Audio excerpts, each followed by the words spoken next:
Alors, le chapitre 11, on a essayé d'enregistrer hier.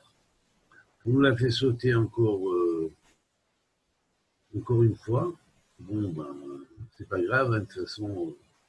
Alors, bon, ben, au lieu qu'il y ait tout le monde, tous ceux qui étudient avec moi, je vais refaire ce cours en essayant de ne pas redire exactement les mêmes choses, mais donc ça leur donnera du plaisir à réécouter encore plus. Mais bon, je vais ramener les points essentiels néanmoins que j'avais dit sur ce chapitre 11. Alors, j'avais dit que si on considère ce chapitre, on voit que essentiellement, il traite de choses qui sont assez incompréhensibles et en ce qui concerne la notion du temple. On va voir qu'au départ, il est question d'un temple où on parle de la partie intérieure du temple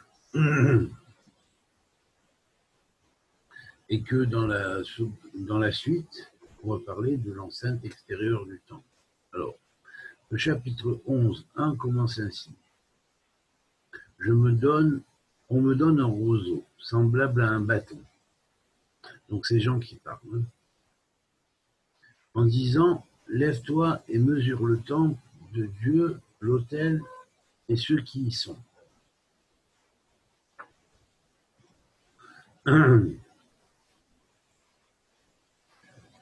Chapitre 11, verset 2.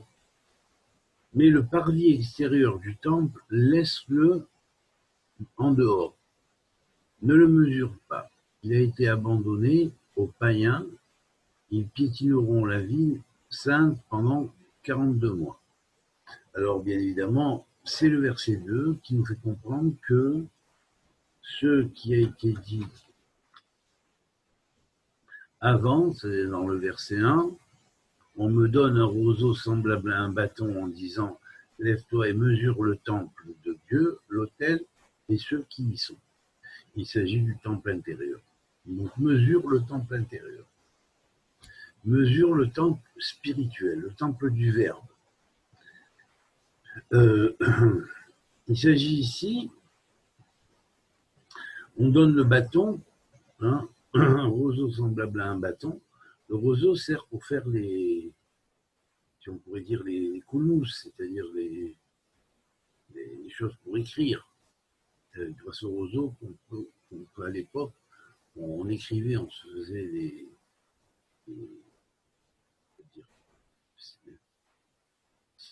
stylos, ils étaient en roseau.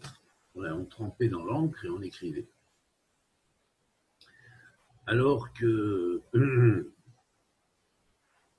ce roseau-là est semblable à un bâton. Ça veut dire quoi? Ben, symboliquement, ça veut dire que le roseau signifie ceux duquel on tire le végétal duquel on va tirer à la fois le papyrus, mais aussi on va faire les plumes pour pouvoir écrire sur ce papyrus. Et on sait que dans l'Antiquité, on n'écrivait pas toujours sur le parchemin parce que ça revenait plus cher si on achetait le parchemin, mais ça coûtait une vie. Pour quelle raison?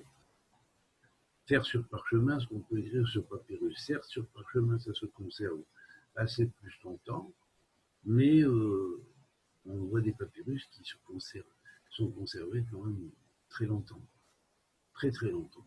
Presque autant que du parchemin. Donc, finalement, le rapport est presque... Bon, il est de quelques, peut-être dizaines d'années, centaines d'années, peut-être. Mais c'est sûr qu'à prévision pour des périodes plus longues, si on veut conserver, laisser en témoignage aux générations futures, c'est sur le cuivre ou sur l'argile qu'il faut écrire. Mais néanmoins, le roseau était utilisé donc, pour écrire avec de l'encre sur le papyrus. Et on sait que ici, le bâton symbolise aussi le contrôle. Voici pourquoi, ici, il y a une triple fonction de ce roseau qui ressemble à un bâton, et semblable à un bâton, parce qu'il va représenter à la fois la force de la volonté, le bâton qui contrôle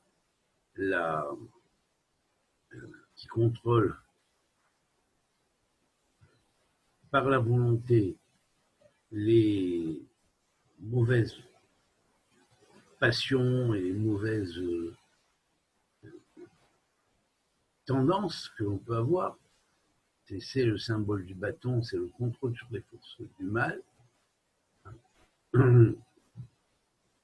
Mais en même temps,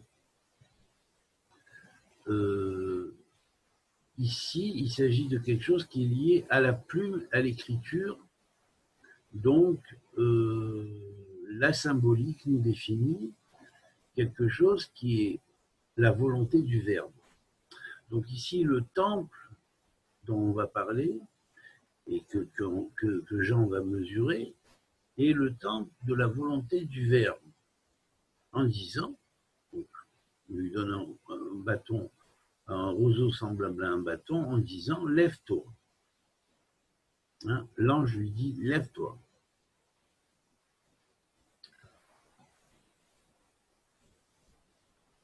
Et mesure.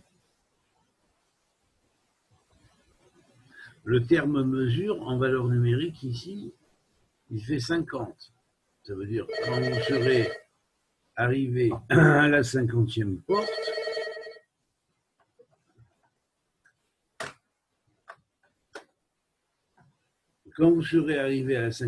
porte,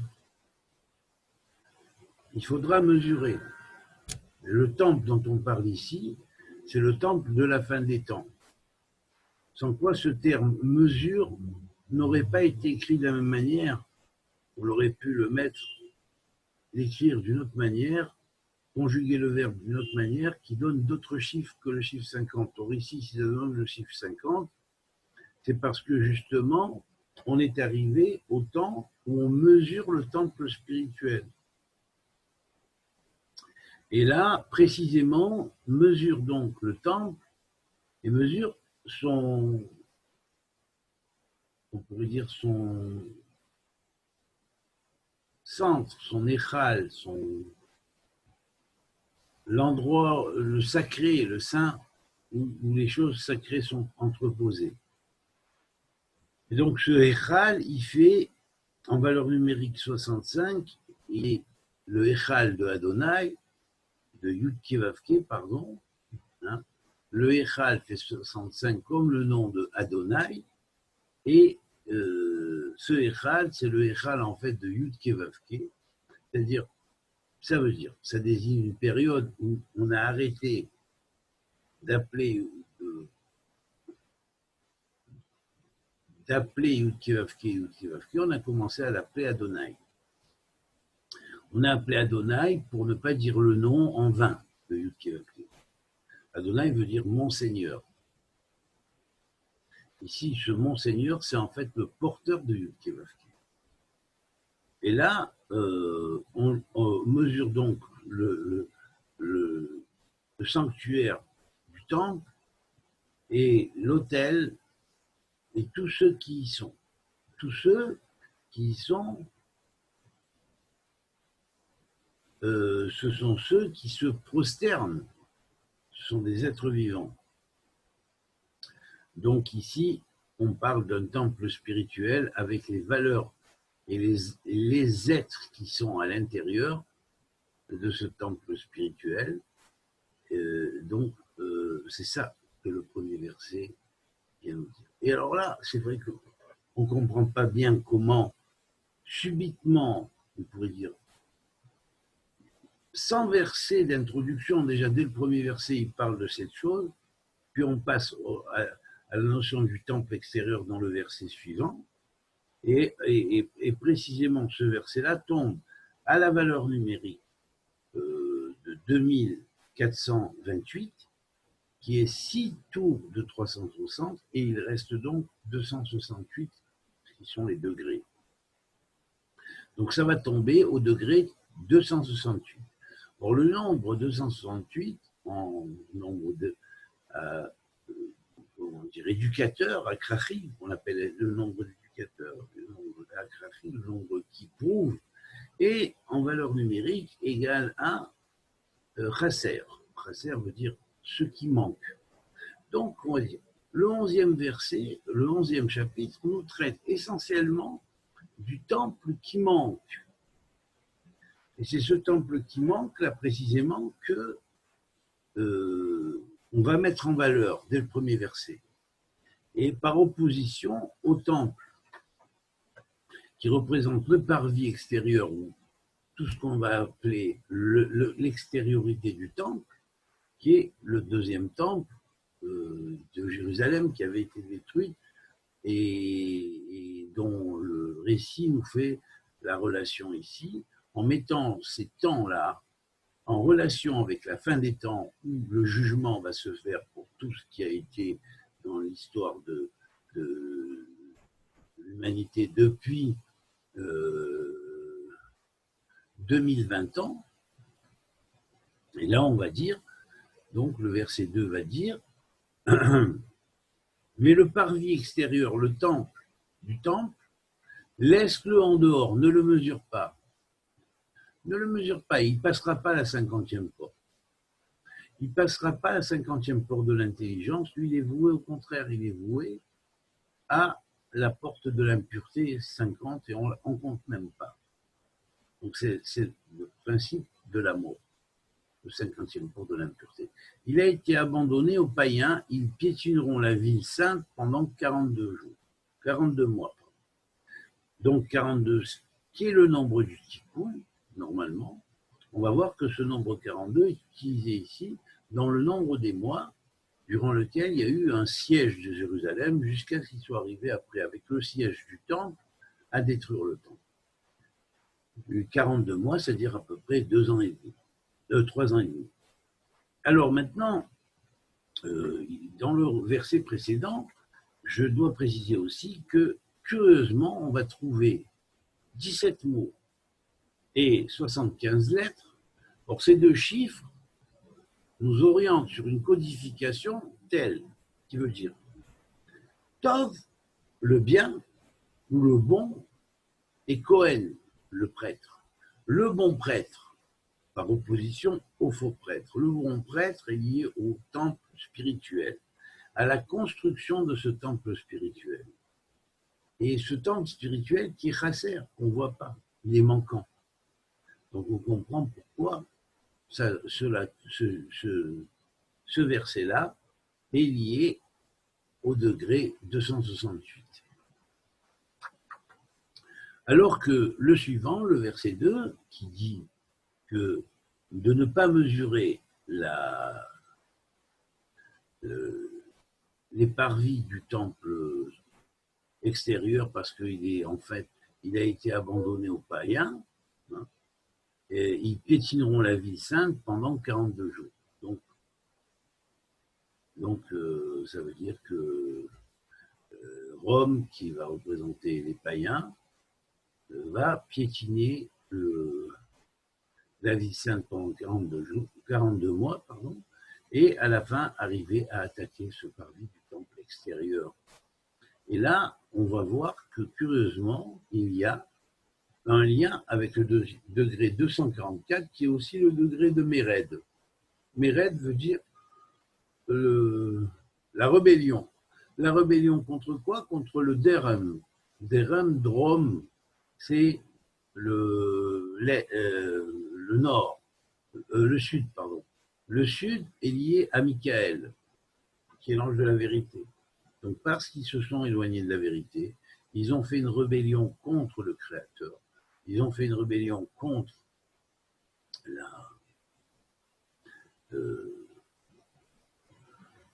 le Malchut de Ben David, À partir du moment où déjà, bien avant, on avait commencé à jeter les prêtres, les vrais prêtres, les bons prêtres du temple, qui étaient des prêtres qui avaient été institués depuis le roi David et depuis le roi Salomon, comme lignée qui, à la fin des temps, comme c'est marqué dans Ézéchiel chapitre 48, ils devront réintégrer le temple et réintégrer le service comme il se faisait dans le troisième temple. Donc ça veut dire qu'on va revenir à ce troisième temple qui va être un temple d'abord spirituel avant tout et un temple intérieur.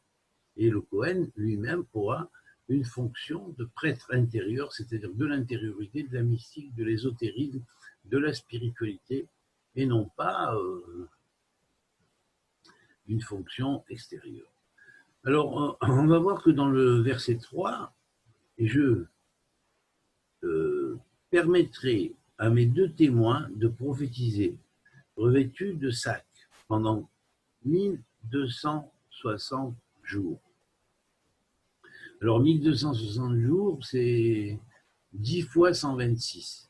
Alors, 10 fois 126, 126, c'est le nombre des facettes, si on pourrait dire, des 10 tribus et demie manquantes. Voilà pourquoi le premier verset a commencé et tombé au degré qui signifiait la notion de manque. Donc, ça veut dire c'est manquant. Ces 10 tribus manquantes qui se sont séparées d'Israël, ces tribus d'Israël qui se sont séparées de la tribu de Juda et de la demi-tribu de Benjamin, depuis déjà l'exil de Babel, c'est-à-dire 500 ans à peu près avant, un peu avant l'exil de Babel, donc c'est-à-dire 500 ans à peu près avant la destruction du deuxième temple. Donc par rapport à cette période.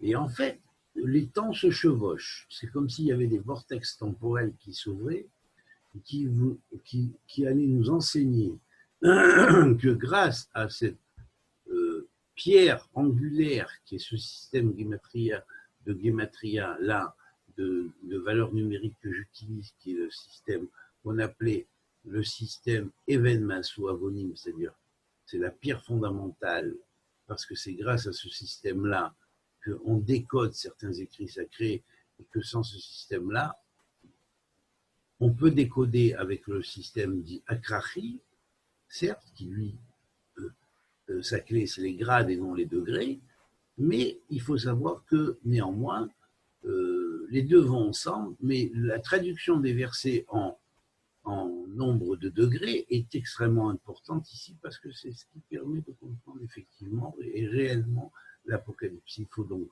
l'écrire en hébreu, et là il a été réécrit d'après le manuscrit le plus ancien où on avait trouvé les 4 premiers chapitres, et qui date du 1er siècle, 2e siècle.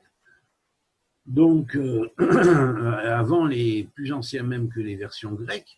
Donc, si vous voulez, il y a ici ceux qui ont continué la traduction sur les autres chapitres, c'est-à-dire du 5 au 22, et bien évidemment, ils ont utilisé le même style qu'avait écrit de l'hébreu de l'époque où avait été écrit ce manuscrit qu'on a retrouvé.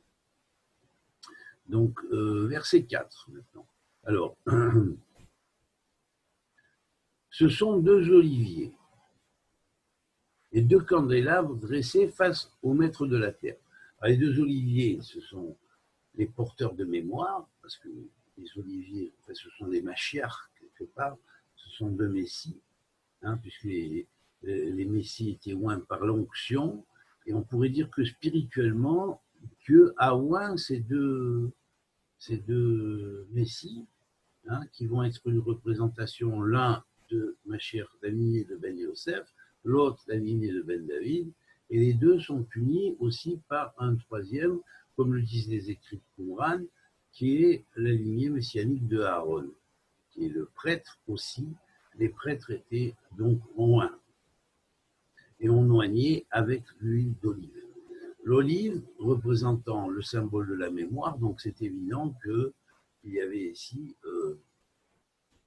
par l'olive qui faisait en valeur numérique 417, c'est soit l'association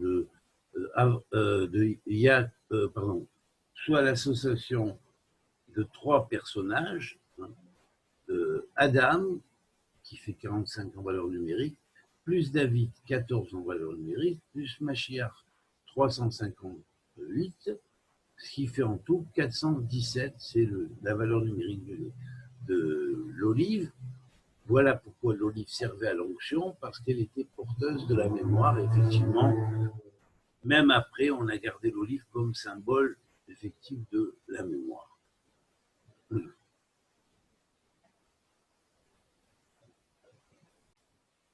Alors, du verset 3 en nombre de degrés et le degré de 110, donc il va tomber à la fin de la balance, hein, qui est le signe du tikkun. Donc, voilà pourquoi il nous dit « Je permettrai à mes 2 témoins de prophétiser revêtus de sac pendant donc 1260 jours. » Donc 1260 jours, ça va faire en fait 126 multiplié par 10. 10 sont les sphirotes et 126 est la valeur numérique de Yanin, plus le Vav, puisqu'il est prononcé Yinon. Donc, automatiquement, c'est Yinon qui va rassembler, Yinon symbolise le nom du Messie tel qu'il est appelé dans le psaume 72, et curieusement, le nom du Messie est inscrit dans le ciel.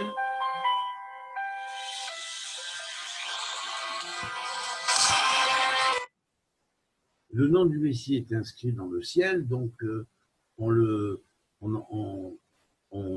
j'avais fait le dessin, je vous le montrerai une autre fois, je suis désolé, mais ça représente une conjoncture exacte qui entoure, où on voit les lettres en rapport avec des jours précis, dans un intervalle de temps très précis. Donc le nom de Yinon correspond à une conjoncture cosmique précise et à une période très précise.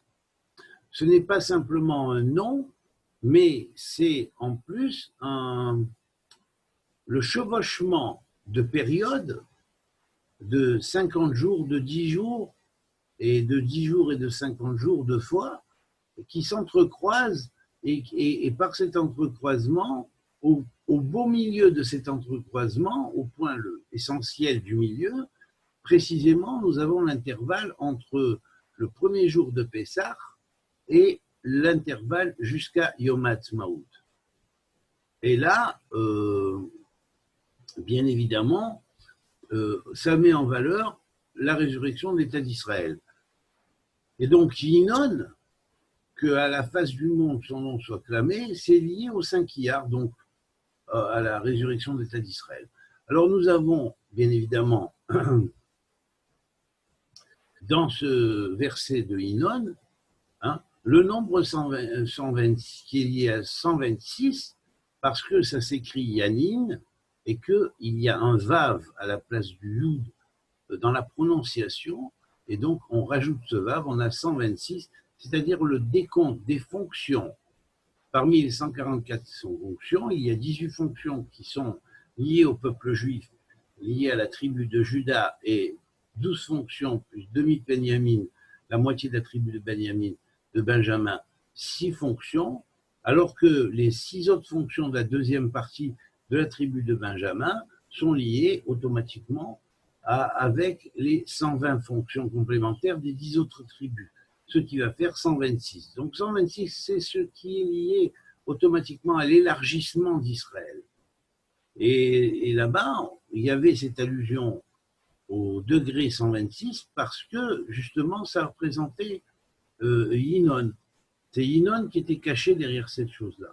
Or donc, derrière le thème des 2 Messies, il fallait voir Yinon derrière. Et en fait, ça représentera aussi ces deux fameux oliviers porteurs de la mémoire, deux âmes qui ont traversé toute l'histoire d'Israël, mais qui en même temps sont liées directement dans l'exil à deux fonctions qui sont la fonction du Ben Yosef et du Ben David. Donc ils vont réapparaître plusieurs fois dans l'histoire avec des visages différents, mais avec toujours la même conscience qui travaille de manière continue dans l'un comme dans l'autre. Ces deux fonctions seront réunies à la fin des temps dans un seul personnage, puisque il est marqué « Je prendrai les deux revers de la médaille, qui est le revers du côté de Yosef, qui va représenter la partie Éphraïm dans Yosef, et de David sortant de la tribu de Juda, et j'en ferai qu'une seule médaille, comme c'est marqué dans le prophète même, donc, et annoncé par le prophète Yézéchiel, je crois, voilà, ou Isaïe. Peut-être que j'ai fait une erreur, c'est peut-être Isaïe. Je ne sais pas, je ne me rappelle plus. Bon, peu importe, de toute façon, c'est marqué clairement, vous faites une petite recherche et vous le trouverez. Alors, vous avez ensuite le nombre 210 qui est lié en degrés au deuxième verset, au troisième verset, qui va à propos de ces deux messies, hein, qui sont les deux témoins, hein, nous signifier qu'en fait ce sont des gens qui ont déjà réalisé leur tikkun et que simplement ils sont là pour aider. Voilà la raison pour laquelle le degré 210, qui va représenter 30 degrés de la balance, est sous le signe du commencement du cycle adamique qui a commencé sous le signe de la balance au premier degré. Donc ici étant au dernier degré, ça veut dire qu'ils ont déjà complètement réalisé tout leur tikkun dans les 30 kélim qui sont liés aux 30 degrés de la balance. Les 30 kélim, ce sont les 30 récipients. Les récipients qu'on appelle intérieurs, extérieurs et intermédiaires. Et donc, multiplié par 10, le nombre 21 aussi, c'est-à-dire 210, c'est 10 fois 21, ça représentera donc l'arbre séphirotique qui commence par le nom de Éyé à la sphira de Kéter et qui se répand sur les 10 sphirotes et qui va faire donc 10 fois Éyé, qui est le nom par lequel Éyé est le nom « Je suis celui qui suis », par lequel Moïse a sorti le peuple d'Israël d'Égypte, hein, quand il est allé le dire aux anciens, donc comme Dieu lui avait demandé, bah, il dit leur « Éyé Hacher Éyé m'a envoyé », et à ce moment-là, les anciens ont compris que c'était lui qui était le sauveur. Voilà, parce qu'il avait reçu par tradition de génération en génération. Donc ce nom-là de « Je suis celui qui suis » est inscrit dans ce verset, et il va représenter en fait le tikkun direct qui se fait de par le shefa ou l'influx qui vient de Kéter jusqu'à Malchut, hein, et on va appeler aussi ça Yad Rama, la grande main de la délivrance qui est venue, qui est descendue de la couronne, cette main qui est à la fois pensée, parole et action, hein, en même temps, et qui est venue en action délivrer le peuple d'Israël d'Égypte. Et là, dans l'Apocalypse, on va se retrouver avec un parallèle qui est lié à la sortie d'Égypte, un rappel du temps de la on pourrait dire de la destruction du deuxième temple, une relation avec la remise en cause du faux système de prêtrise qui s'est établi après que les Kohanim Ben et Tzadok ont été chassés du temple, et ensuite et ont fondé les communautés de Qumran, et ensuite, bien évidemment, 200 ans après à peu près, un peu plus de 200 ans après, quand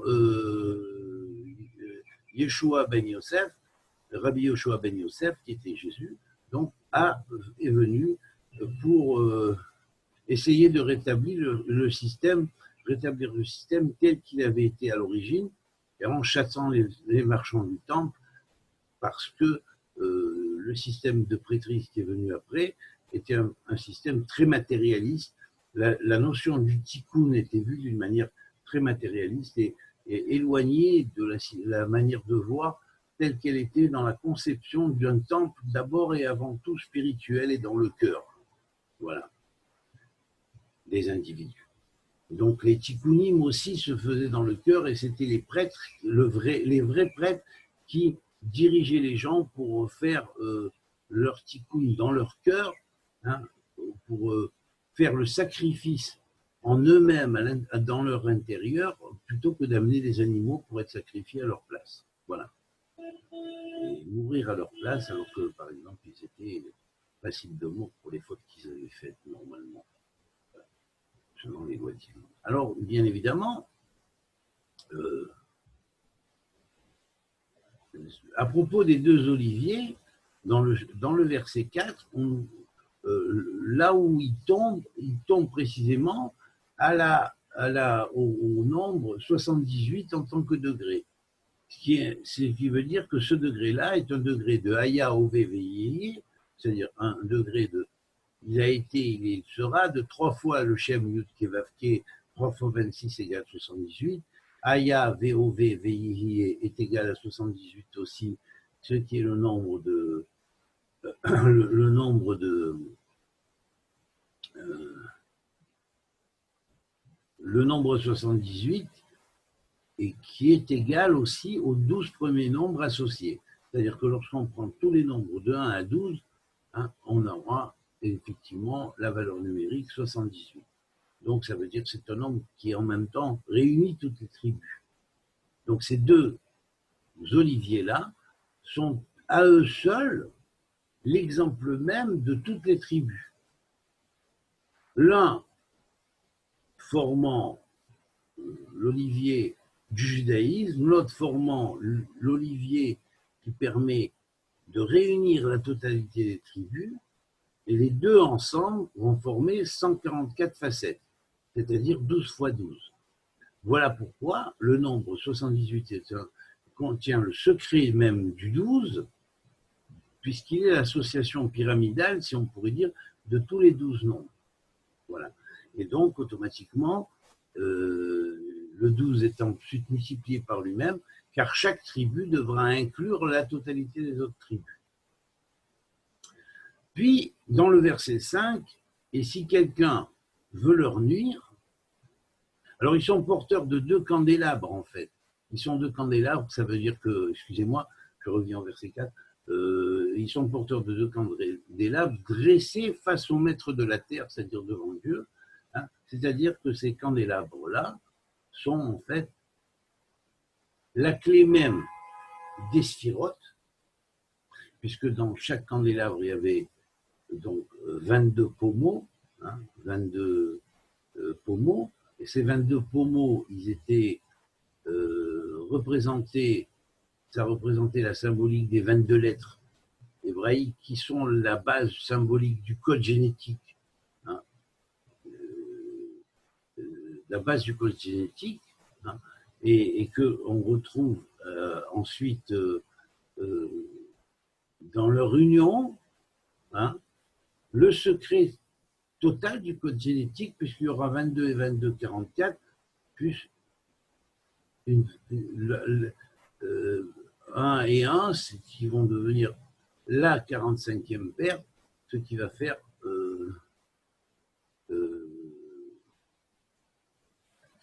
que le code génétique de l'homme va être effectif. Voilà. Donc, ce sont ces deux oliviers qui sont en fait les porteurs de la renaissance dans le monde futur, dans le monde d'en haut, dans le royaume. Pourquoi?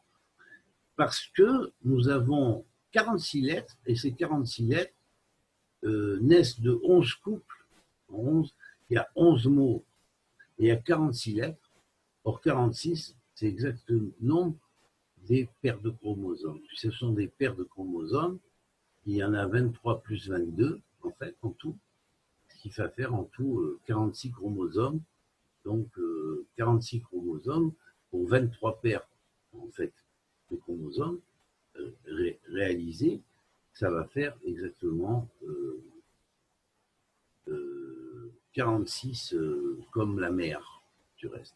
La mère, 46 en valeur numérique, c'est elle qui est la porteuse, c'est la matrice symbolique, et donc la, la mission, si on pourrait dire, de ces deux candélabres, hein, porteurs des chandeliers avec 22 pommeaux chacun, vont nous introduire à la nouvelle fécondation symbolique, à un nombre qui est clé du souvenir de continuité génétique spirituelle, qui va en parallèle du génétique matériel.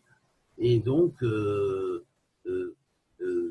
les 7 branches du chandelier vont symboliser en même temps les 7 piliers de science et des connaissances divines, hein, et donc de la Torah, sur laquelle la Torah se lit. Donc, automatiquement, on va avoir la comparaison avec ces choses-là, et que, effectivement, ce verset-là va nous dévoiler. Et ça, c'est en fait le secret qui relie à l'Éternel. Hein, voilà pourquoi on nous dit que l'Éternel donnera son nom de Yud-Ké Vav-Ké au Messie, qui sera formé des deux médailles, des deux facettes d'une même médaille, hein, Ben Yosef et Ben David, dans la réincarnation, et la réincarnation dernière et finale, au temps de l'Apocalypse, c'est-à-dire à la fois du jugement des peuples, mais en même temps de la révélation qui va accompagner ceux qui vont renaître dans le monde des vivants, car nous sommes tous considérés depuis la faute d'Adam Arishon comme des morts, ainsi qu'il avait été marqué dans le verset du jour où tu mangeras de l'arbre de la connaissance du bien et du mal, tu mourras. Effectivement, Adam est mort le jour qu'il a mangé de la connaissance du bien et du mal. Et si nous avons cru continuer à vivre dans ce labyrinthe de Tardéma, c'est-à-dire, on pourrait dire de Tardéma, c'est-à-dire de sommeil, de torpeur de ce monde, hein, certes, on est vivant, mais quelque part dans l'âme, on est mort. Alors, en fait, la résurrection des forces de l'âme, c'est à apprendre à devenir véritablement vivant dans ce monde de mort, jusqu'à ce que la mort soit balayée totalement, et nous serons les vivants qui goûteront à l'arbre de vie dans le jardin d'Éden tel qu'il était avant la chute. Donc ici, c'est la renaissance de nouvel homme, au travers d'une nouvelle matrice, c'est-à-dire de la mer d'en haut, alors que la naissance dans le monde de la mer d'en bas est en fait une mort quelque part. Voilà. Voilà. Alors, le verset 5 maintenant qui dit « Si quelqu'un veut leur nuire, un feu sort de leur bouche ». Oui, ça c'est marqué aussi dans Isaïe et dans d'autres prophètes, que le Messie tuera par la parole. Donc, c'est clair, sa parole tuera les méchants, le souffle de sa bouche, du souffle de sa bouche, il tuera le méchant. Voilà. Donc, il ne tuera pas le méchant en tant qu'être individu, mais il tuera la force qui est en lui, qui le possède au moment où il est méchant. Voilà, c'est ça. Alors ainsi doit périr celui qui veut leur nuire. Alors voilà. Donc par le souffle de leur bouche, ils dévorent leurs ennemis. Ainsi doit périr celui qui veut leur nuire. Donc quiconque veut leur nuire périra. Et là, curieusement, le degré, c'est 147, c'est le degré de Kamaz, c'est-à-dire qu'on veut dire, Kamaz, c'est quand on prend le Shem Eyé, 21, qui fait 21 en valeur numérique normale, donc on avait trouvé 2 versets avant multipliés par 10 dans le degré. Le degré 147 qui est dans ce verset 5, il est complémentaire du degré qui est 210 qui est marqué dans le verset 3, parce qu'il est issu en fait du nom de Eheye développé et écrit en système de remplissage des lettres d'une manière que le remplissage fait 147. Or, 147 ici est aussi la disposition à recevoir dans les récipients, dans nos récipients, c'est-à-dire, en fait, on pourrait dire dans nos réceptacles, dans nos organes, si on pourrait dire, dans nos organes et nos fonctions d'organes, la possibilité d'action qui vient des cerveaux intérieurs et des cerveaux extérieurs, qui est lié au chiffre 47, qui est lié au nom de Eye, précisément, et le nom de Yud-Keh-Vav-Keh, qui est l'éternel. Donc je suis celui qui suis, je suis l'éternel. Combinés ensemble, quand ils se combinent, ces deux noms ensemble, ils font 47 en valeur numérique, 21 plus 26, 47. Et ce 47-là va gérer ce qu'on appellera les cerveaux intérieurs et les cerveaux extérieurs, comme c'est marqué dans les textes de Harizal et du Rachash. Alors, le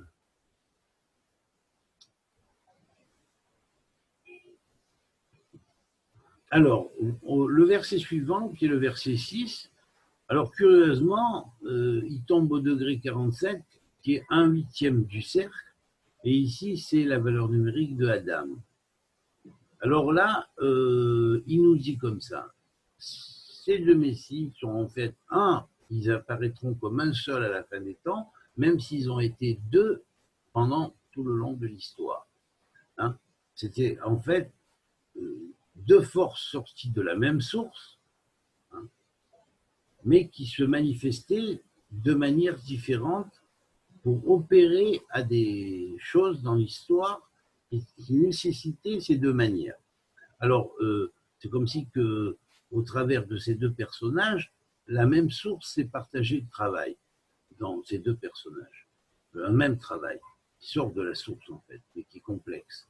Alors donc, on a habilité ces deux individus à recevoir de cette manière. Mais spirituellement, comme ils viennent de la même source, la source finale va devenir la médaille qui contient les deux revers de médaille. Donc ils ont la puissance de fermer le ciel, la pluie ne tombe pas. Durant les jours de leur proclamation, ils ont le pouvoir sur les eaux pour les changer en sang, pour frapper la terre de toutes ses plaies, autant qu'ils le voudront. Alors là, curieusement, le mot Adam, il contient aussi le mot dame, c'est Aleph plus dame. Alors qu'on ne s'étonne pas de voir que ce Aleph plus dame, ça va désigner les périodes où effectivement les eaux se changent en sang. Ce n'est pas forcément du sang, c'est un phénomène, comment dirais-je, un phénomène naturel qui se produit quelquefois. Et on a vu il n'y a pas longtemps des fleuves en Afrique où les eaux avaient la couleur rouge de sang. Donc, on ne s'étonne pas, on est dans l'apocalypse, on est dans les temps apocalyptiques, donc ces choses-là existent et ça prouve qu'il y a concomitance entre les temps, hein, il y a concomitance entre des temps différents et automatiquement, comme c'est lié à la fois à la délivrance finale et que c'est lié aussi à la sortie d'Égypte, répété à une échelle universelle, alors qu'on ne s'étonne pas de voir, même dans des pays où il n'y a pas forcément de juifs ou de Bnei Israël, hein, en tout cas, non, de juifs, de Bnei Israël, il y a en Afrique, mais qu'on ne s'étonne pas de voir qu'il y a des phénomènes semblables parce que, effectivement, la plaie du sang est rappelée pour nous rappeler aussi la sortie d'Égypte et pour nous rappeler que dans les temps où nous sommes, la sortie d'Égypte à l'échelle universelle va se faire. Et la renaissance dans une nouvelle matrice. Voilà. Alors, ici, le nombre des lettres est de 99 lettres, et 99 est la valeur numérique de Umagen. Umagen, Melech, Ozer, Moshiach, Umagen. Hein, il est le roi qui aide, Moshiach qui délivre, Umagen et qui est bouclier, et bouclier fait la valeur numérique de 99. Alors bien évidemment, là, c'est intéressant parce que le bouclier, c'est le bouclier de David. Le Magen David va être aussi ensuite sur le drapeau israélien. Et curieusement, le verset qui va suivre est le verset correspondant au nombre 226 en nombre de degrés, puisqu'il dérive du nombre 1306, c'est-à-dire que c'est 3 fois 360 plus 226. Donc 226, ça tombe au degré lié à E IAR, dont la valeur numérique est égale à E IAR en akrachi. Alors ces 226-là, c'est égal au 5 IAR, et on sait qu'au travers du nom, le nom de Inon qu'on a vu apparaître un peu avant dans les degrés, hein, l'introduction à ce thème-là, eh bien, on sait que c'est la résultante d'un croisement entre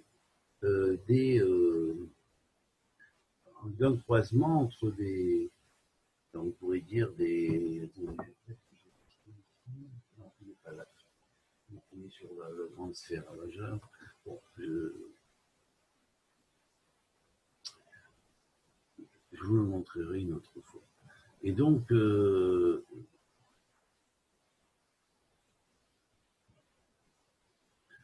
vais aller le chercher et je vais vous le montrer. Donc voilà l'astrolabe que j'avais fait à l'époque, il y a très longtemps. Hein, et donc vous voyez au centre ici, là où il y a les couleurs, j'essaie de rapprocher. Ah, mais je vois si on peut voir. Vous voyez, il y a 2 nouns et un yud. Et là, ça représente des intervalles dans le ciel qui entourent Yom Ha'atzmaut, le jour de la résurrection des Bnei Israël. Parce que ce jour de la résurrection des Bnei Israël, ça a été à l'origine du cycle adamique, le point où se trouvait le point de l'équinoxe dans la constellation du Taureau.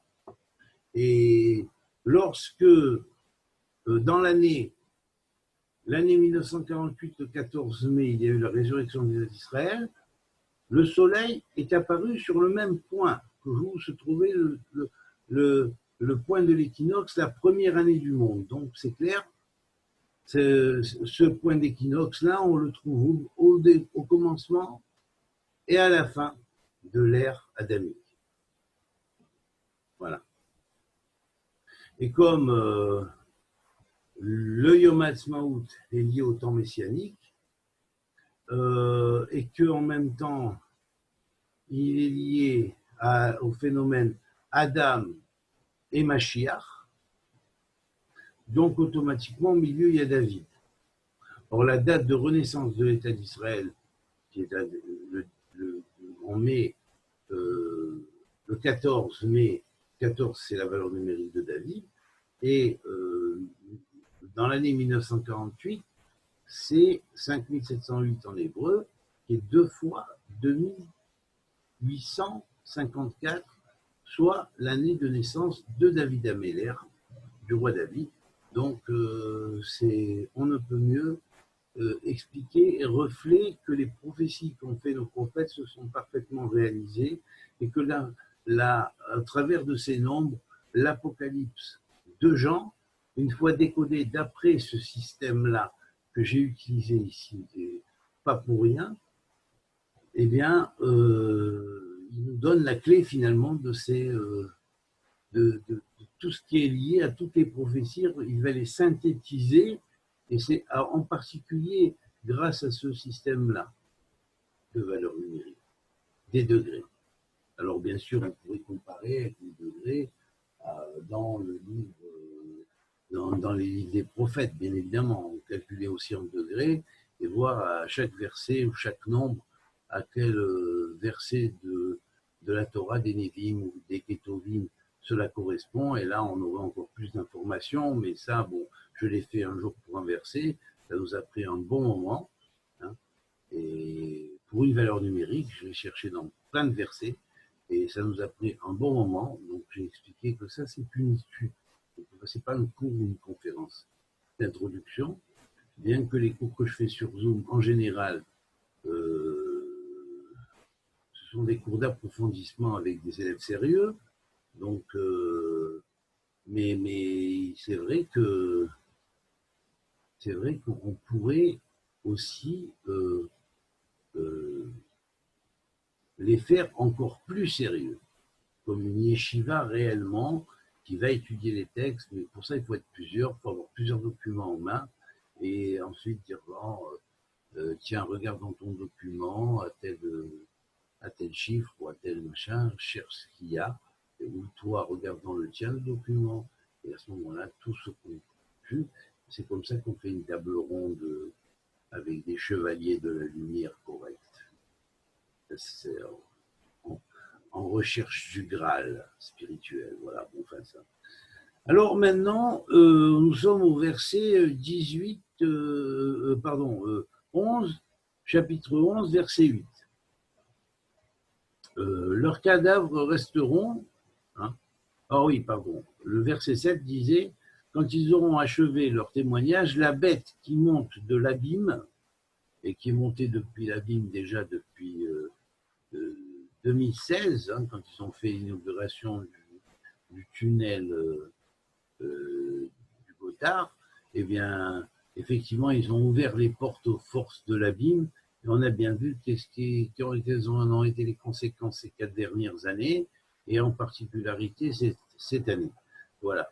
Alors, bon, donc ça, ce sont tous les méchants qui vont être éliminés de la Terre, donc qui sont spécifiés ici.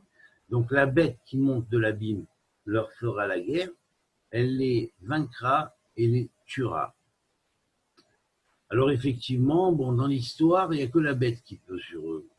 Hein. Il n'y a que la bête qui pouvait sur eux, que la bête qui pouvait sur eux les tuer. Mais à chaque fois, Dieu les résurrectionne, c'est-à-dire il les ramène, ils ont perdu, encore une fois, ils ont perdu, encore une fois, ils ont perdu, encore une fois. La bête qui vient les tuer se manifeste au travers des oppositions qu'on a fait à ces personnes-là dans les différents siècles où ils ont été incarnés et au travers des porteurs de ces âmes-là qui ont été contestés, qui ont été attaqués, qui ont été spoliés, qui ont été, on a interdit leur lecture, on a fait sur eux des chérèmes, et ça, il y en a un paquet à citer. Dans les derniers, on peut citer le Baal Shem Tov, le Ramchal, hein, mais il y en a eu avant, Rabbi Abraham Boulafia, Rabbi Shlomo Gabirol et compagnie.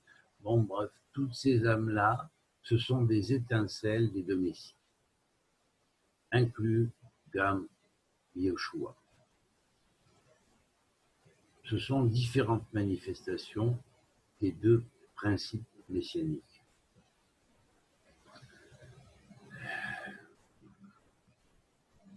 Alors ça n'a pas réussi, ça n'a pas réussi, ça n'a pas réussi, mais à la fin, ça réussit. Alors voilà pourquoi. Alors ici, il y a concordance entre deux temps, le temps où il y avait eu la résurrection de Yeshua 3 jours après, hein, 3 jours après, et le temps où il y aura quelque part la résurrection dans le Messie de toutes les âmes, de toutes les périodes où ces deux âmes se sont manifestées, ou ces deux parties d'âmes, si on pourrait dire plutôt, se sont manifestées. En fait, ces deux parties d'âme, ça correspond à l'aspect, on pourrait dire, actif et passif, et plus passif, plus contemplatif, de deux principes sortis de la même source. Une même source. Voilà. Qui, à la fin des temps, donc, sera réunis dans une seule médaille. Alors, leurs cadavres resteront sur la place de la grande cité, qui est nommée prophétiquement Sodome et Égypte, là où leur maître a été crucifié. Alors là, Yeshua a été crucifié au Golgotha, il n'a pas été crucifié ni près de Sodome, ni près de l'Égypte. Donc, vous voyez que le verset là, on dirait qu'il dit quelque chose qui n'a pas de sens. Alors là, ici, on veut mettre en évidence deux périodes, hein, et dire qu'il y a une relation avec ces périodes-là. Il ne faut pas se retourner en arrière comme à Sodome quand on est sorti, et quand on sort d'Égypte, on sort en vitesse. Voilà. Donc là, à la fin des temps, ça voudrait dire ça. Et là, donc, ils ont été, effectivement, il y a un aspect qui va mourir, mais pour être résurrectionné immédiatement par la suite, on va voir comment ils vont résurrectionner. Dieu va faire résurrectionner. Donc, autant du temps Yeshua, qui était Ben Yosef. Donc il était effectivement de la tribu de David, mais de Yosef et de Yosef. Donc il représentait la fonction de David de Yosef, si on pourrait dire. Il représentait la fonction de Malchut de Yesod, ou David de Yosef. Alors que la fonction Yosef de David, c'est le Meshiach final, celui qui vient à la fin des temps et qui représente la double médaille, la médaille avec les deux facettes. Voilà. Et là, c'est la même lignée. Alors les peuples, tribus, langues et nations qui verront leurs cadavres pendant 3 jours et demi, sans permettre que l'on leur donne la sépulture. Là, on va voir que ces deux versets-là, hein, le 8 et le 9, sont liés au degré 357, qui est 358 moins 1, c'est-à-dire que moins 1, c'était Mashiach, mais ils ont été tués par la bête. Donc leurs cadavres sont restés comme ça. Moins 1, ça aurait été Mashiach, mais ils n'ont pas réussi jusque-là. Et après, et les peuples, les tribus, les langues, les nations verront leurs cadavres pendant 3 jours. Et là, on va voir qu'en fait, certes, tout le monde aura été témoin du fait qu'ils sont morts quelque part, mais qu'il y a les résurrections derrière.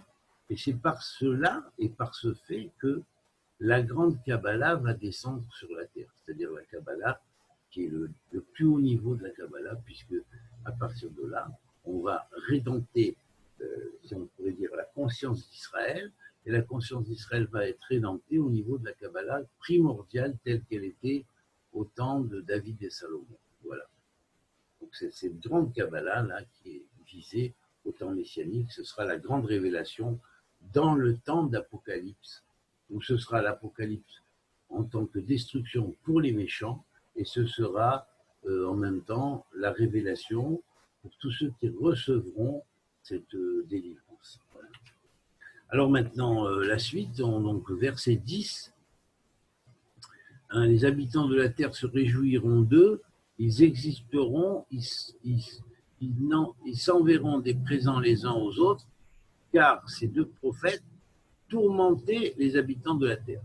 Alors pourquoi tourmenter les habitants de la terre? Parce que tout simplement, en général, la terre marche avec les médias. Et les médias, ça les dérange. Les médias influencent la plupart des gens sur la terre, et les gens qu'elle met en évidence, les médias, les gens qui mettent en évidence en général, c'est les contraires, c'est les éléments contraires. Alors bien évidemment, le gouvernement d'ordre mondial qui existait bien avant, déjà depuis la tour de Babel, et qui s'est continué de génération en génération, bien évidemment, en prenant différents noms, en empruntant différentes sectes, mais là, bon, en tant que secte dernière, ces illuminés sont arrivés finalement à éliminer ces deux prophètes et ces deux, comment dirais-je, oliviers, hein, ces deux témoins, et grâce à la bête, et en même temps, ils ont réussi à transmettre à l'ensemble de l'humanité qui est sous leur contrôle quelque chose qui les dérangeait dans ce que ces prophètes ont pu affirmer. Alors donc en fait, c'est toujours facile, hein, à faire pencher les gens qui ne se posent pas de questions vers ce que le mal veut et qui est le contraire du bien, et qui en fait, ces gens-là qui travaillaient pour le bien, ça a réjoui toute la terre finalement qui sont partis. Enfin, la plupart des habitants de la terre, pas les justes. Après 3 jours et demi, un souffle de vie venant de Dieu pénètre en eux et ils se dressent sur leurs pieds. Une grande frayeur s'empare de ceux qui les regardent. Alors, ceux qui les regardent, ce sont ceux qui sont jaloux aussi, quelque part. Jaloux de pouvoir qu'ils ont, jaloux d'impact qu'ils ont dans les vérités qu'ils transmettent et comment ceux qui reçoivent ces vérités sont convaincus de cette chose. Donc là, ici, on a le nombre 115 dans le degré qui nous dit pourquoi 115 ? Eh bien 115 parce que effectivement, il y a 5 partsoufim, hein, pour dire dans les 10 sphirotes, il y a 5 partsoufim, 5 grands visages divins qui apparaissent. Et c'est vrai que le 4e partsouf, il inclut 6 sphirotes, mais c'est surtout Tiferet qui est considéré comme la sphira du partsouf en tant que synthèse de toutes les 6 sphirotes. Les 6 sphirotes. Donc, avec ça, nous avons 4 partsoufim, 3 avant Tiferet et 1 après Tiferet. Et donc, c'est 5 partsoufim associés aux 22 lettres chacun, ça fait 115. Et 115, c'est un 115e nom parmi les 120 noms du nom de Dieu, puisqu'il en reste 5 aux autres sphirotes qui ne sont pas cités ici. Donc automatiquement, ce nombre 115, il est relié à un nom précis qui est lié à la résurrection. Et avec le nom ou la permutation du nom de Elohim, bien évidemment, il y a de longues formules de combination d'autres noms de Dieu qui se mettent en place, et il y a notamment un nom attributique qui est précis, qui est en relation avec ce nom-là. Alors c'est ça qui est la base de la résurrection. Ce nom-là qui est la base de la résurrection.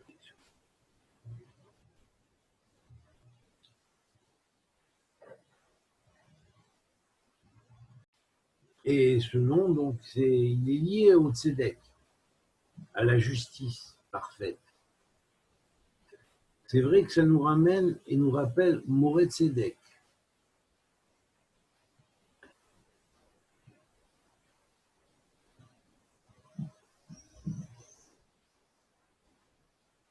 Le maître de justice.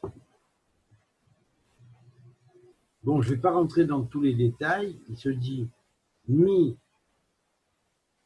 Ele, qui est tout cela. C'est comme le Mi Bara Ele, c'est le secret de la résurrection. Enfin, pas comme ça, hein, bien sûr, il faut savoir le développer. Ça, c'est Dieu qui montre, mais tant qu'il n'ordonne pas, il ne montre qu'à ceux qui sont assez sages pour savoir ne pas utiliser. Et donc,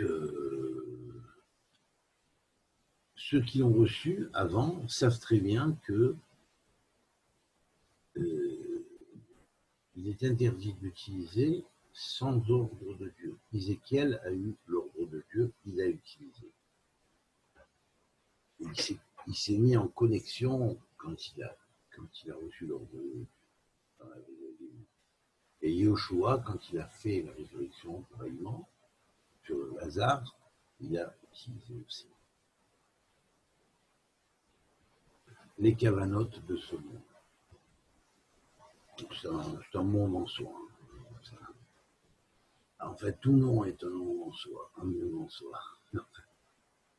Alors voilà, bon, on va continuer. On était au chapitre 11, verset 10. Hein.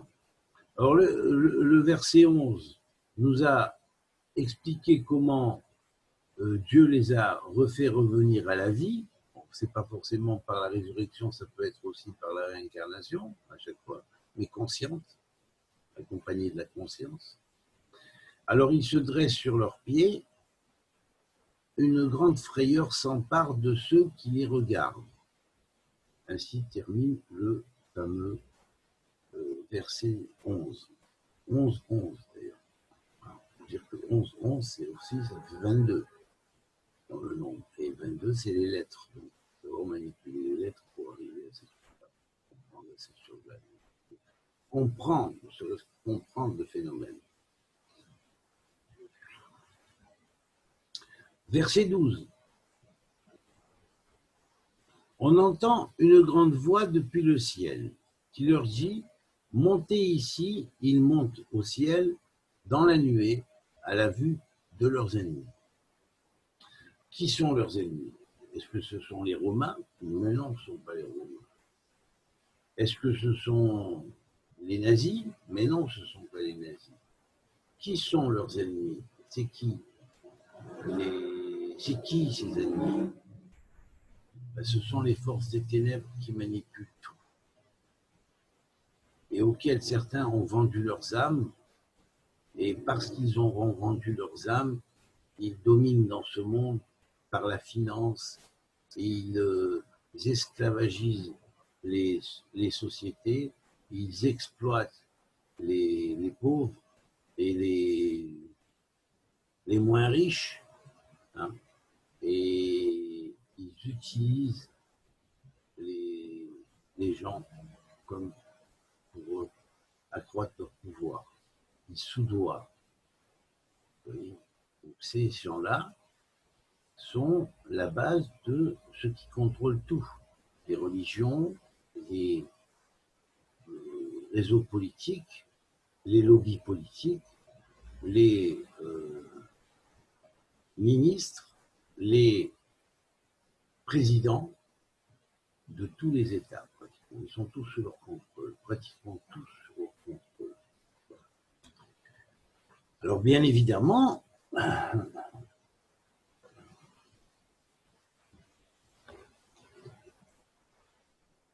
ces forces du mal, il les voit monter dans les nuées du ciel à chaque fois que Dieu les résurrectionne, c'est-à-dire qu'en fait il les fait partir consciemment, monter consciemment, se réincarner consciemment et revenir à chaque fois.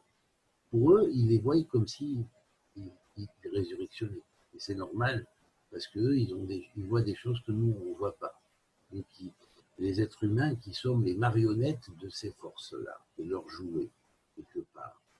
Alors pourquoi? Parce qu'on n'est pas assez vigilant, et parce que les gens se laissent manipuler sur Terre comme des moutons. Alors automatiquement, ils sont leurs moutons. Voilà. Ils en usent, ils en abusent comme ils veulent. Voilà. Donc, réveillez-vous de façon à ne pas être l'objet de manipulation de ces gens-là. Voilà. En ne les écoutant pas, vous n'allez pas dans le sens dans lequel les forces obscures vous contrôlent. Voilà. Et vous êtes leur marionnette. Verset 13. Alors c'est ça, et c'est comme ça que justement le céder se fait, l'ordre se fait. Alors ces ennemis qui les voient monter à chaque fois, hein, sont liés dans ce verset-là, qui est le verset 12, ils sont liés au degré 254 par le nombre 2064 qui est 5 fois 360 plus 264 qui est le nombre du céder. Le céder, c'est à la fois le céder Pessah, mais c'est aussi le céder dans la Bria, quand la création est sortie du chaos et que la lumière s'est faite, à ce moment-là, l'ordre s'est mis en place dans le chaos. Eh bien, il faut savoir une chose, hein, c'est que où est-ce que précédemment dans le texte ce fameux degré 264 avait été évoqué? Dans le chapitre précédent, où les sauterelles se sont mises en place pour les châtier, à ces forces obscures et ces forces des ténèbres, et en sachant que ces sauterelles, elles viennent de l'abîme, mais elles sont venues pour récupérer les gens de l'abîme et appartenant à l'abîme et les ramener à l'abîme. Parce que ces gens de l'abîme, ils sont sortis, ils étaient reliés directement par l'arbre de la connaissance du bien et du mal, et ils étaient reliés à cet endroit-là. Et donc, lorsque Adam a consommé l'arbre de la connaissance du bien et du mal, ces forces de mort, ces forces abyssales, ces forces qui ont contrôlé les civilisations antérieures jusqu'à faire arriver une chute en trou noir, ont mené notre civilisation adamique au même point, et mais c'est pour le tikkun, et ça c'est le grand, comment dirais-je, la grande tikva, ou, on pourrait dire espoir, que notre monde a par rapport au monde précédent. C'est qu'on est dans le monde du tikkun, donc ils réussiront pas à nous refaire retourner. Cette fois-ci, ils ne pourront pas nous ramener. Voilà. Donc, ils vont être ramenés à l'abîme par ces sauterelles-là. Néanmoins, il y en aura certains qui auront la possibilité d'éventuellement se repentir, comme l'avait dit dans le verset des sauterelles, qui parlait des sauterelles, qu'elles sont là pour les torturer pendant 5 mois.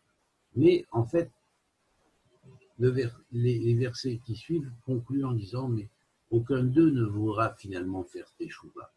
Donc tous ceux qui n'auront pas fait teshuva, ou presque aucun d'eux ne voudra faire teshuva, eh bien ceux qui n'auront pas fait teshuva, qui ne se sont pas repentis, ben, ils retourneront à l'abîme parce qu'ils sont de l'abîme.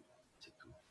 Et ceux qui, par contre, qui étaient très enfoncés dans les écorces, dans ces écorces-là, dans ces clipotes, eh bien,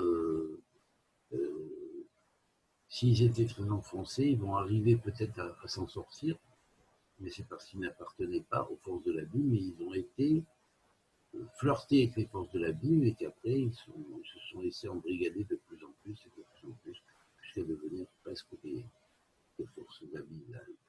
Voilà.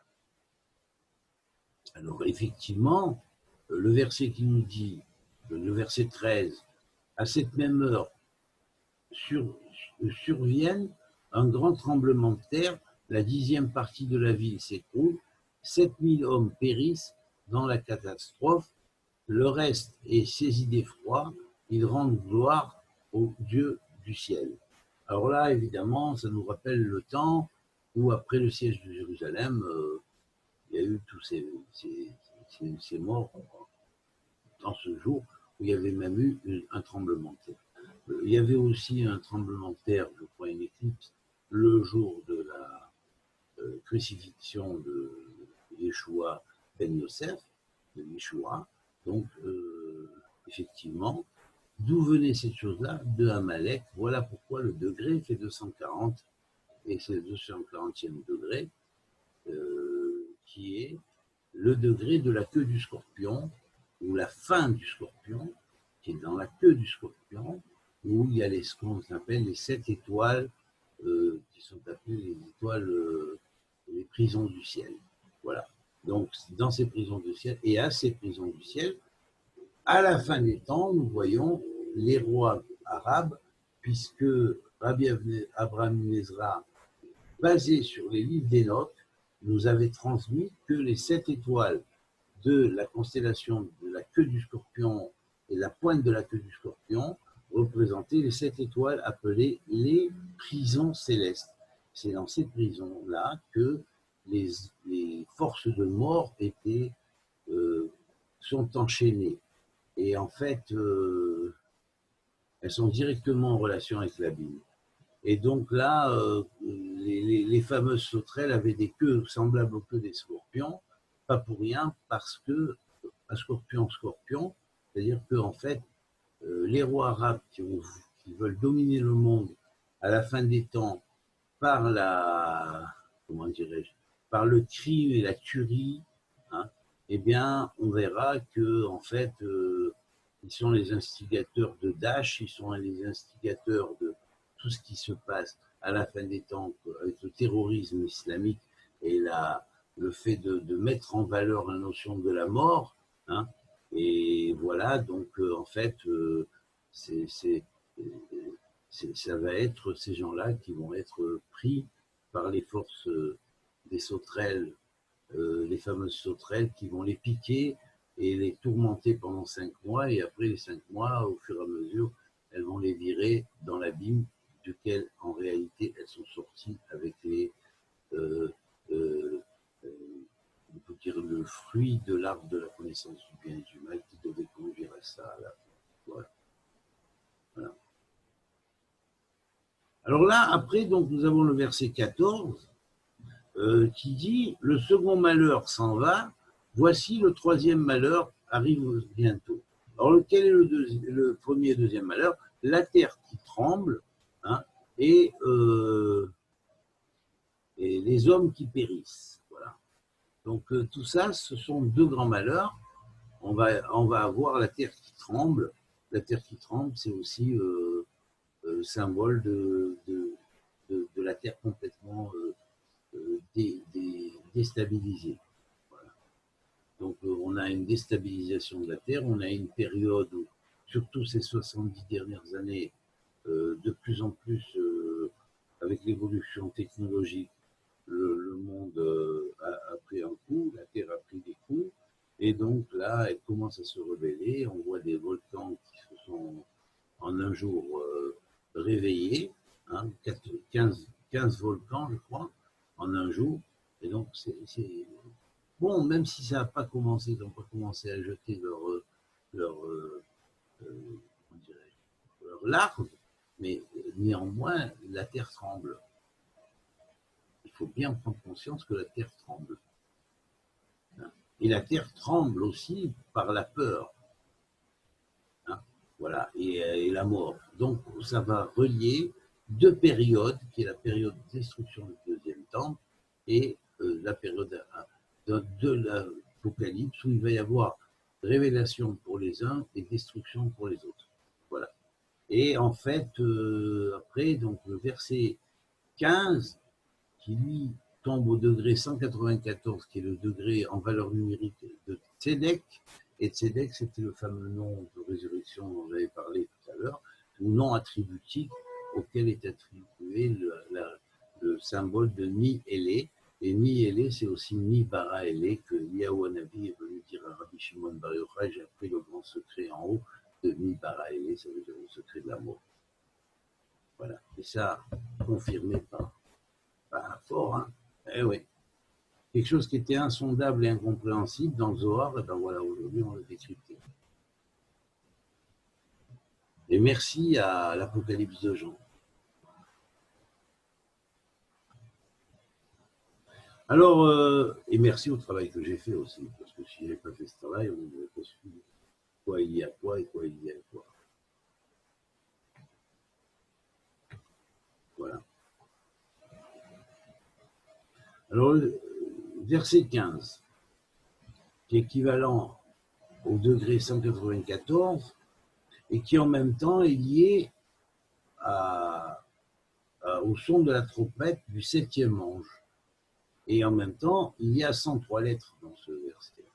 Curieusement, 103 lettres et il y a 20 mots. Alors 20 mots, on est dans une année multiple de 20, pas pour rien, 101 fois 20, hein, qui est l'intervalle qu'il y a 101 entre l'oubli et le souvenir. Donc on est dans une année du souvenir, de la mémoire de l'humanité. Hein, et l'humanité va commencer à se rappeler qui elle est, et dans quoi elle est tombée, et elle va commencer à se réveiller. C'est ça sa résurrection, quelque part, ou c'est une première résurrection déjà au niveau de l'étincelle très petite que nous avons, qui est entourée de forces de mort partout, et qui va se réveiller de ces forces-là, face à ces forces-là, et se renforcer parce que les forces d'en haut vont venir réveiller les gens. Alors, évidemment que ici les pierres vont le nombre de lettres est égal à 103 comme les pierres. Ah, précisément dans ce verset. Précisément dans ce verset. Le 7e ange sonne. Du ciel on entend des fortes voix et elles disent: le royaume du monde est à notre Seigneur et son Messie.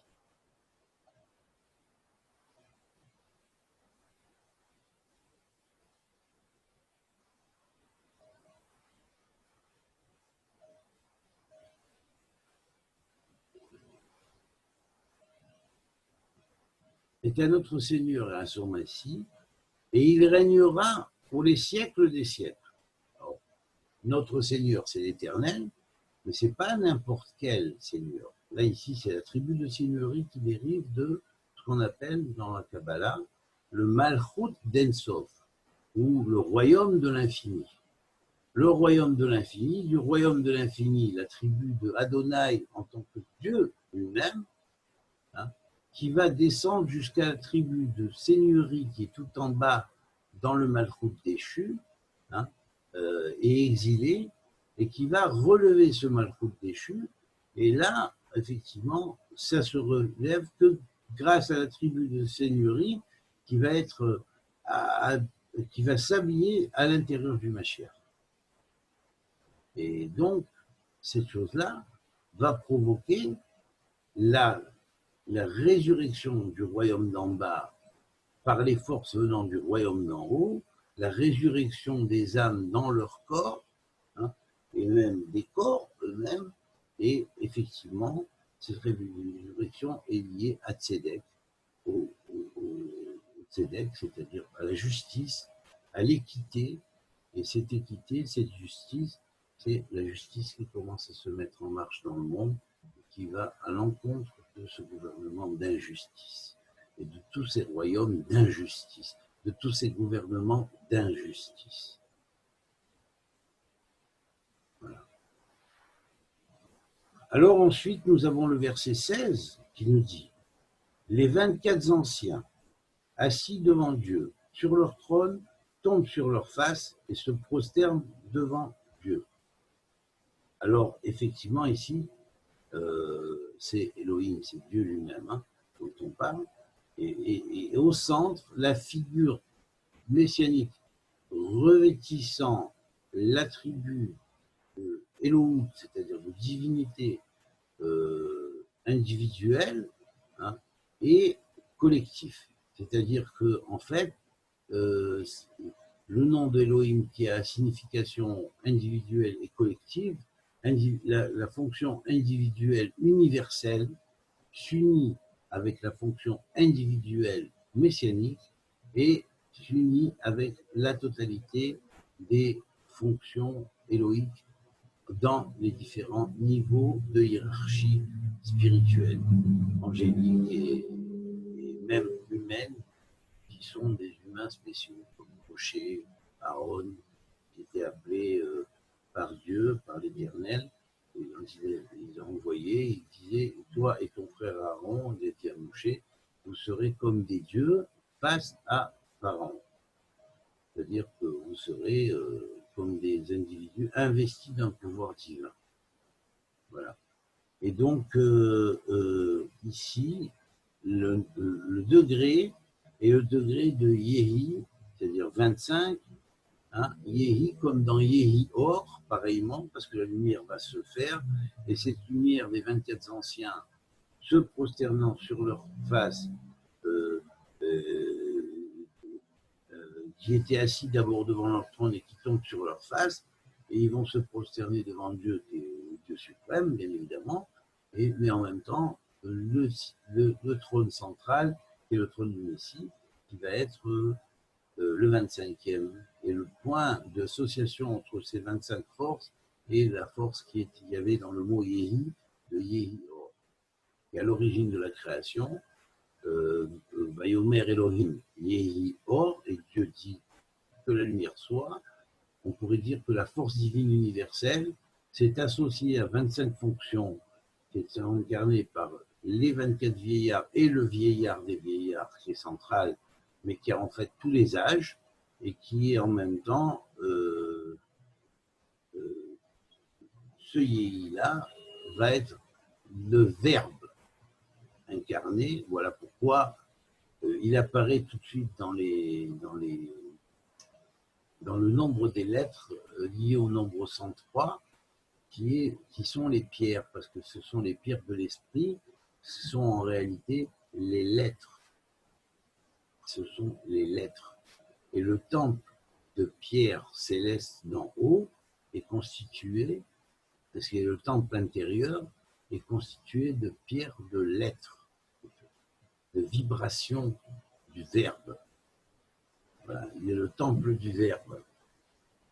C'est la langue métatronienne aussi qui est construite.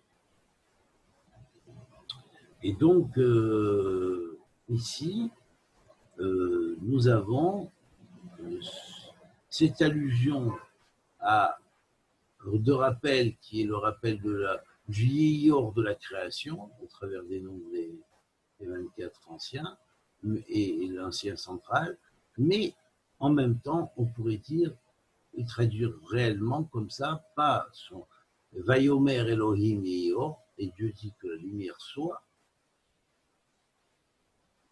et la lumière fut sera. Pourquoi? Vayehi, or Vayehi, ça veut dire et la lumière fut, la lumière soit et la lumière fut, mais elle sera. Elle sera quand? À l'Apocalypse, à la finalité. Et là, on voit le verset suivant, qui est donc le verset 17, qui dit, ils disent, nous te remercions, Seigneur Dieu Tout-Puissant, qui était, tu as saisi, qui est et qui était, et qui sera toujours, hein, tu as saisi ta grande puissance, tu as établi ton règne. Voilà, le règne, ça veut dire le règne du royaume, c'est le règne du Verbe. Pourquoi? Parce que le nombre 241 est le nombre du degré ici, par le nombre 2401. Hein. Alors, depuis ça, tu as établi le règne du Verbe, et ce règne du Verbe, c'est Amar, comme c'est marqué, Vayomer Amar, hein, Amar, c'est-à-dire c'est la racine de qui dit qu'il y a une, une, une parole créatrice. C'est le verbe sémant qui est semence de création des mondes. Alors maintenant, on va aller aux deux derniers versets. Et là, on a le nombre 180 dans le comment dirais-je, dans le degré. Hein, après 7 tours de 360, c'est-à-dire sortant du nombre 2700. Hein, et là, donc le verset, chapitre 11, verset 18, les nations syriques, ta colère vient, le temps de juger les morts, de récompenser tes serviteurs, tes prophètes et tes saints, ceux qui craignent ton nom, petits et grands, et qui perdent, et de perdre ceux qui détruisent la terre. Voilà. Donc là, on comprend que la plaie ici des sauterelles dans la finalité de l'Apocalypse, c'est effectivement l'élimination des forces qui détruisent de ceux qui détruisent la terre et qui vont être châtiés. Et là, on est arrivé à la finalité des Masré Israël, c'est-à-dire des missions d'Israël, puisqu'il y a une paracha qui s'appelle Masré Israël, et Masré, hein, Masré, cette paracha, c'est-à-dire cette section hebdomadaire, fait en valeur numérique 180, qui est la moitié du cercle, la moitié de 360. Donc on a un cercle coupé en deux, ou un diamètre, et ce diamètre-là va symboliser la coupole d'en haut et la coupole d'en bas du ciel, ce qui est visible et ce qui est invisible. Et là, ici, l'action de fait qui se faisait avant sur l'invisible, sur le visible, hein, et maintenant, on voit l'action de l'invisible. Et donc, au travers de ce 180 là, on va voir la finalité des missions, de la mission d'Israël, parce que l'invisible va nous paraître visible. Voilà. Et on va voir les forces des ténèbres être détruites. Verset 19, qui est le dernier verset donc, du chapitre 11, le sanctuaire de Dieu dans le ciel s'ouvre et l'arche de son alliance apparaît dans son sanctuaire. Il y a des éclairs, des voix, des tonnerres, un tremblement de terre et une forte grêle. Voilà. Alors, on ne s'étonne pas de voir de nombreux phénomènes qui sont cités ici, qui se concluront très bientôt. Voilà. Et là, on est avec le degré 282, qui vient par le nombre 2082, qui est 5 tours de 360 plus 282, Et on sait que 282, c'est le lien avec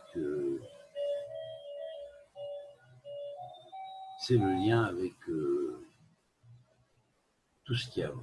Voilà, tout ce qu'il y a avant.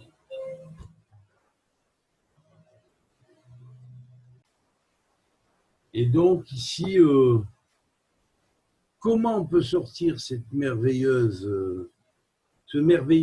verset 19 du chapitre 11, qui est absolument fabuleux. On va trouver dans le nombre des mots 16 mots qui nous rappellent 16 des lettres principales sortant du pectoral, hein, et qui sont les lettres à 4 niveaux, alors qu'il y a des lettres à 2 niveaux, à 1 niveau. Hein. Pour les autres, ce sont des lettres à 2 niveaux ou 1 niveau. Il y a 4 lettres à 1 niveau, à 2 niveaux et 2 lettres à 1 niveau.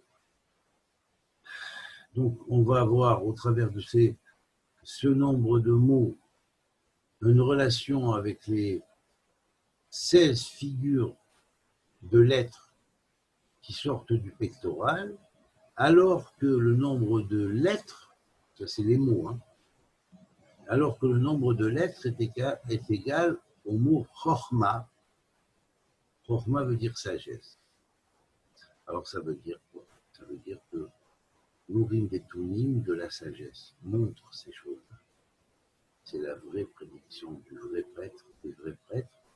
Et en fait, le nombre 282 dans le degré va nous ramener à comprendre que l'action qui se fait ici, c'est l'action de l'épée de feu de Dieu, hein, et du choix qu'il a fait, parce que 282, c'est égal au choix et à la sélection par l'épée, hein, divine céleste, hein, qui est portée par 26 anges, hein, et qui est en même temps lié au grand nom de Dieu qu'on appelle, ce nom-là, il est tapé aussi l'épée, son épée, et c'est précisément le nom de contenant 72 noms. Voilà. Donc, voilà, on appelle Shem HaMeforach. Donc l'association du Shem HaMeforach avec les 26 anges portant l'épée divine, l'épée de sélection, l'épée qui choisit, hein, va montrer que voilà, Dieu n'a pas choisi Israël pour rien, il n'a pas fait faire l'arche de l'alliance pour rien, il n'a pas fait faire que le ciel s'ouvre pour rien. Grâce à Dieu, tout s'est mis en place selon comment il avait prévu à l'origine des temps, et on voit s'accomplir cela au travers de l'Apocalypse, tel que l'ont prédit les prophètes et tel que le confirme ce livre-là, qui est la synthèse de tous les livres apocalyptiques de tous les prophètes, puisqu'elle va réunir la somme de toutes les influences, les prédictions. Voilà, il faut savoir lire Paul Tour.